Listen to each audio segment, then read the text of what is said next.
最近世界咧都戰亂仍然繼續啊，而世界各方面太多人喺貧窮困難當中，整個全球嘅狀態好似進入咧一種經濟嘅危機當中啊，特別係當美國用關稅戰搞起咗一個全球嘅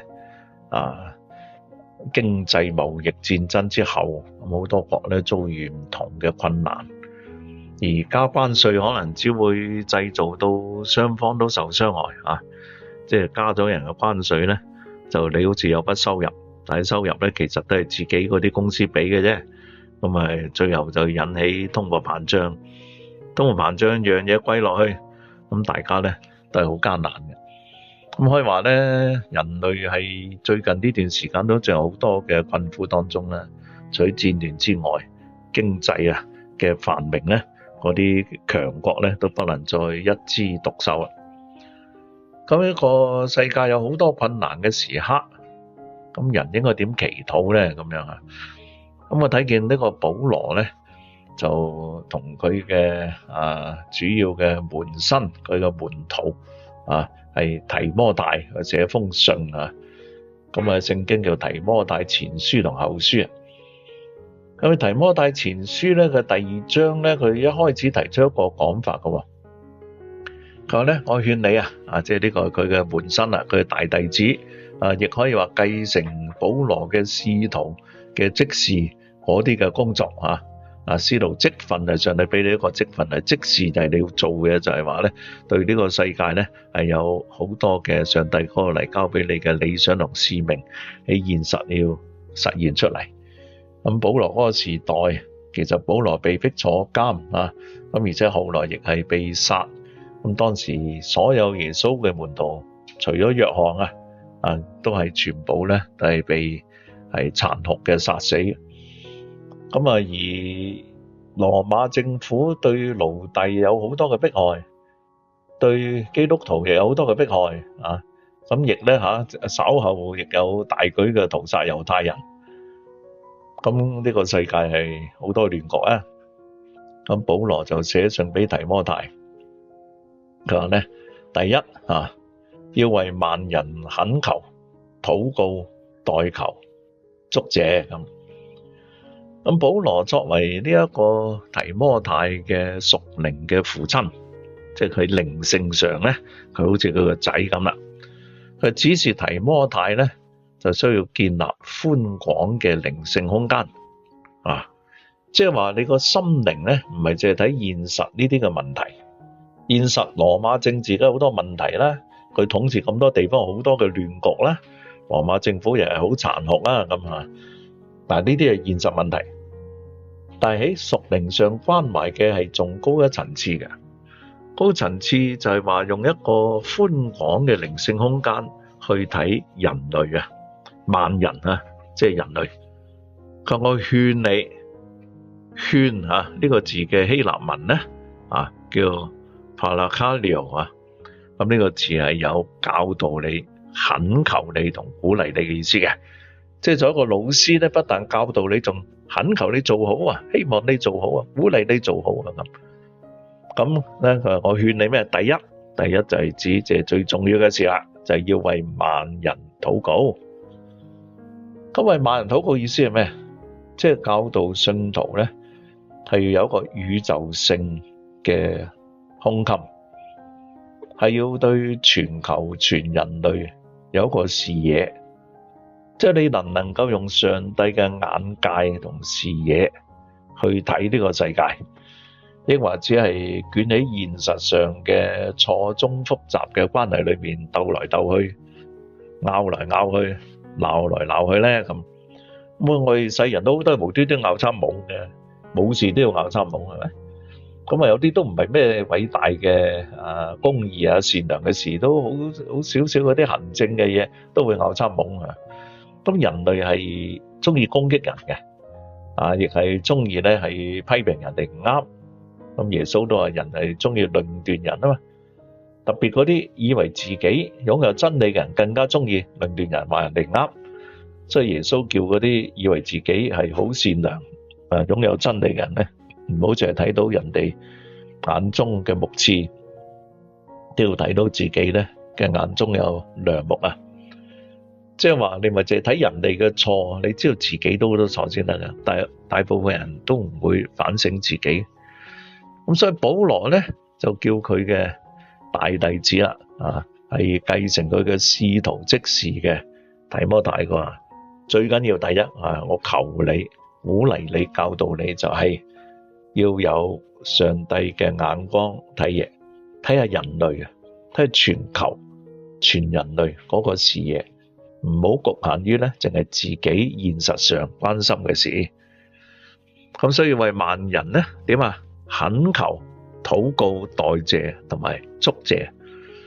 懇求咧，即係話你為嗰啲就你唔識嘅人，好多受苦嘅人，譬如而家喺加薩，好多細佬哥係被軍債而死，咁停咗火啊，咁但係忽然間又有衝突，忽然間又唔再俾嗰啲救援物資入去，飢餓受傷害，即係你為佢哋懇切嘅求上帝，世間好多受苦嘅人，你為佢哋祈求上帝啊，咁跟住咧。懇求之後到禱告，禱告就係指即係通過祈禱嚟到懇求啦。咁但係跟住佢嗰句叫代求咧，咁就係話係另一種禱告嘅方式，就係代他人對上位者請求啦。即係話我為其他人向上面嘅人請求，例如皇帝話要判呢個人有罪啦，其實咧佢唔係咁壞嘅，即係代佢咧。祈求啊，即係寬恕佢啦，即係咁。咁對上帝，即係在上者最高嘅係上帝啦。我哋要為其他人、為萬人咧去代求，即係求上帝咧係寬恕佢哋，幫助佢哋解決佢哋嘅難題。然之後就係祝謝，祝謝就係指感恩，就係我哋親近上帝嗰陣時，會發現其實。雖然我哋現實有好多唔同嘅艱難困苦，但我哋感受到上帝嘅恩情、慈愛，同埋嗰種作為父親對自己嗰種嘅特別嘅情懷，所以我充滿感謝啊！咁即係有感謝嘅心好重要嘅，因為今日我哋能夠生存落去，我哋點樣艱難到咧仍然活着，已經係要感謝。感謝你讓我生存，但係更感謝你叫我仍然識得去關懷其他人，為其他人懇求，為其他人祈禱，為其他人代求。咁呢個咧，即係話要教導我哋個生命要擴展更大個心胸啊，要包圍世間好多好多他人嘅需要，唔係淨係為自己。好多人祈禱就係為自己啊嘛，有人祈禱去救助他人。但係呢啲都唔係，我哋要將人類嘅苦難放在心中，求上帝俾我一個能力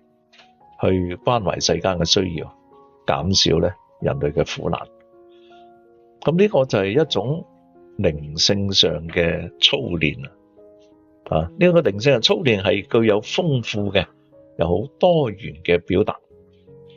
呢個特質就係話咧，從上帝嘅眼界。同無盡嘅關愛親情去睇世事，心懷人類人喺呢啲嘅心態裏面咧，先係超越咗我哋現實嘅煩惱同埋恩怨嘅糾纏。因為我哋含喺現實上好多煩惱嘅，好多爭執啊、拗撬啊、鬥嚟鬥去，有好多恩怨糾纏即係中意好熟嘅朋友，一人有恩有怨要超越呢啲咧，我先有一個永恆嘅眼界咧，我哋睇到人類嘅需要，又付出咧，我哋去幫助他人咧，減低佢嘅艱難困苦。喺呢段嘅聖經咧，其實亦解決咗一直以嚟有啲好激烈嘅神學思想，就係嗰啲激進嘅預定論。激進預定論就認為上帝定咗邊個人得救，又定埋邊個人唔得救。其實呢啲講法係冇足夠嘅聖經根據嘅，而上帝揀選人得救咧，其實喺聖經保羅書信以弗所書講得好清楚咧，佢係在萬世之前咧在基督耶穌裏揀選我哋啊嘛，即係話上帝就永恆中已經揀選我哋啦，咁係咪即係定咗我得唔得救啊？其實嗰句聖經唔係咁解啊，嗰句聖經佢係話在基督耶穌裡面揀選我哋啊嘛。咁即係話咧，我哋如果接受耶穌基督就蒙揀選。嗱，嗰個揀選嘅真係意思唔係上帝定咗邊個信邊個唔信，佢揀咗啦，然後佢揀嗰啲信嘅接受耶穌基督嘅。嗱，呢個先至係咧義定論嘅真正嘅意思。因為邏輯上，如果你將上帝視為一個邊個得救邊個唔得救都係佢定晒嘅，人就完全冇自由意志啦。人嘅一生命運全部上帝定晒啦。嗱，呢啲係伊斯蘭教嘅思想啊，唔係基督教思想啊。伊斯蘭教就話咧，你一生寫晒嗰本書上面噶啦，即係真珠寫晒嘅。咁但係咧，基督教嚟講咧就係話，上帝俾人有自由咧，就係當人喺伊甸園一個最完美嘅世界，都仲有自由可以決定係同上帝建立關係或者唔建立關係。所以分別是我樹嘅果子，佢俾人選擇嘅意思就係你可以選擇同上帝斷關係嘅，又可以選擇咧同上帝有感通嘅關係嘅。所以罪嘅出現就係指人咧選擇咗同上帝斷絕關係啊嘛。咁呢個選擇係人有自己嘅自由，係上帝冇干預你嘅自由㗎。但係你用自由選擇咗一個情況咧，你就要接受呢個情況帶嚟嘅後果啦。咁但係上帝又俾你，如果你選擇錯咗，進入咗一種嘅罪惡、鬥爭、煩惱、苦楚裏面咧，佢又開放翻一個可能性，就係你仍然可以用你嘅自由去相信接納上帝對你嘅救恩。咁當然佢有聖靈感動你去接受佢啊，但係咧基本上你仍然係你自己決定嘅。呢個亦係上帝俾人類好重要嘅一個人類嘅特質啊。所以人有靈性啊，人有上帝嘅形象同樣式，呢啲就係佢嗰個靈性，就係一個佢有一種對崇高嘅要求。由呢個崇高要求咧，讓佢可以同上帝接觸，同有感應有溝通。咁你有呢個靈性，咁但係你嘅靈性可以作出抉擇，你可以隔絕咗上帝嘅，你又可以感應溝通上帝嘅。咁呢個就係我所謂嗰個人嘅自由嘅特質啦。咁而基督教就係最早提出自由觀點啊，創世紀已經講到啦嚇。咁而神學家就係奧古斯丁咧，就寫成本書講論自由意志嚇。咁所以上帝定咗一啲嘅讓你可以得救嘅救恩。咁但係咧，亦要有你自己嘅決定。個決定嘅特質就係好簡單，從心裏面嘅簡單信心就可以即時你過去犯嘅所有罪都可以得到潔淨，你嘅生命就可以得到改變咧、恢復咧，同上帝咧嘅溝通。咁嗰啲激烈嘅預定論係有啲主張就認為上帝定咗邊個唔得救咧，係冇聖經根據。反而呢一節嘅聖經好清楚嘅講，就係話咧係要為萬人懇求。而後面咧佢又講過咧，上帝願意萬人得救。佢呢個萬人意思就係指全人類啊！上帝愛係關愛全人類嘅，係普世嘅，所以咧關注萬人未認識真道陷於苦罪之中。所以上帝咧嘅拯救係只有位神就係神同人之間只有一個中保，就係耶穌基督，佢去救贖人類咧，為人嘅罪作出贖價咧，咁就讓你可以得救咁所以呢個就係上帝通過救贖嚟改變人喺罪裏面狀態，潔淨人嘅罪惡同埋安慰人嘅苦楚。然之後咧你用簡單信心接受，